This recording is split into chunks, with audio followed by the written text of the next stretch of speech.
Hello and welcome to this video recording on the Buying Center, which is a part of the B2B or business to business chapter. We will discuss what is the Buying Center, who is involved, what role each of the elements, people, departments or divisions involved play, and why it is important to marketing.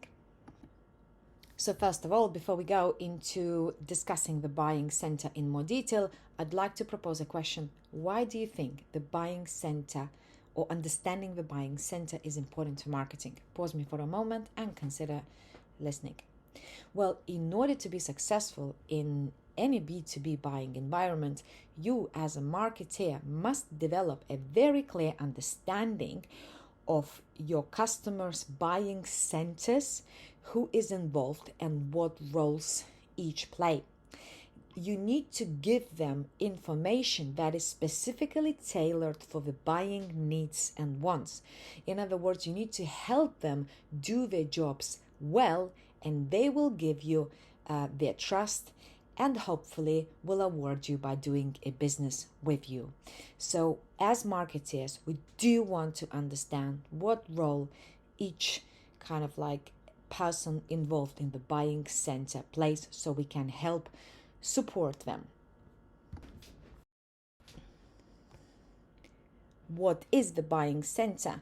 The buying center would refer to the groups of people from within and or outside of an organization who have a certain influence on the buying process. Okay? So let's discuss each. Initiators.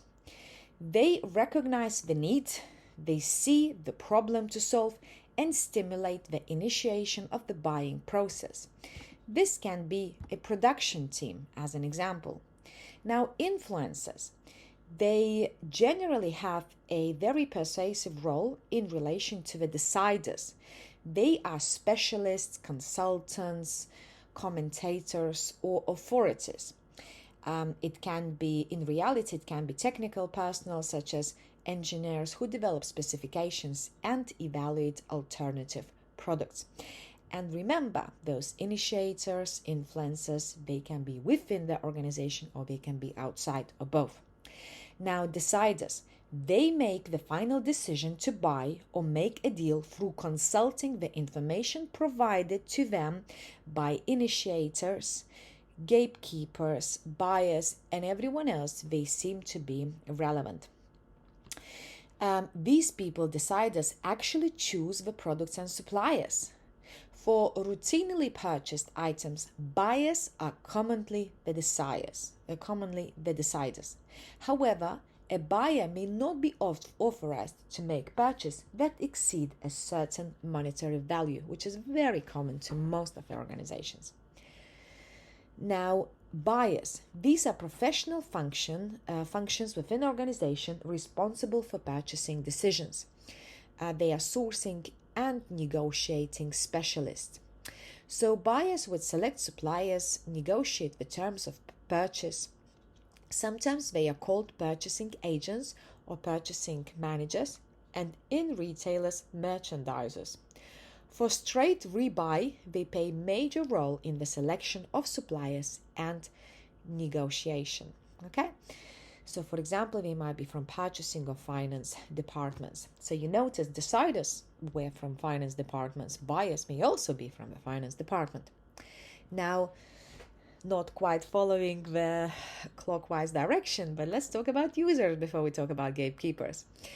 These are the end users of a product who may be internal or external to the organization. They are core to post-purchase evaluation and ongoing relationships with suppliers. They frequently can be initiators as well. For example, you can see production technical department team, so they may initiate. They generate specifications because we know exactly what we need. They evaluate performance, again, because we have a lot of expertise. But they do not have the power to make the final decisions. However, having said that, their views need to be considered. Now, gatekeepers. Who are they? Well, they're very important actually because they control the overall flow of information and they are integral to driving or stalling the buying process. These can be, simply speaking, secretaries of organizations or technical personnel, purchasing departments. They control the flow of information to and among others in the buying center. So sometimes it's very important to really treat those secretaries or PAs for very senior people really seriously, because they would either make it or break it for you. If you don't get a good relationship with them, you may not even get your foot through the door in order to talk to more senior managers. So this is how important gatekeepers are.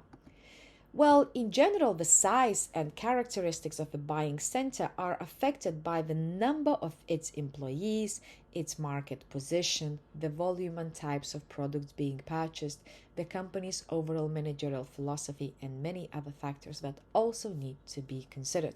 Because this is like kind of trying to stereotype. This is a typical traditional way to look at things, but they may be different from one organization to the other, and it depends on many other things. Now, this buying center, actually, if we briefly compare it to B2C, it's slightly different. There are more people involved in the buying center. And did you know? One of the research discovered that on average, there are more than 5 decision makers in every B2B purchase. So you can see there are a lot more people involved in the decision-making process. Thank you very much for watching. Hope you found it useful. If you like the content, please hit the like button and subscribe to the channel so you never miss new content released. Thank you very much.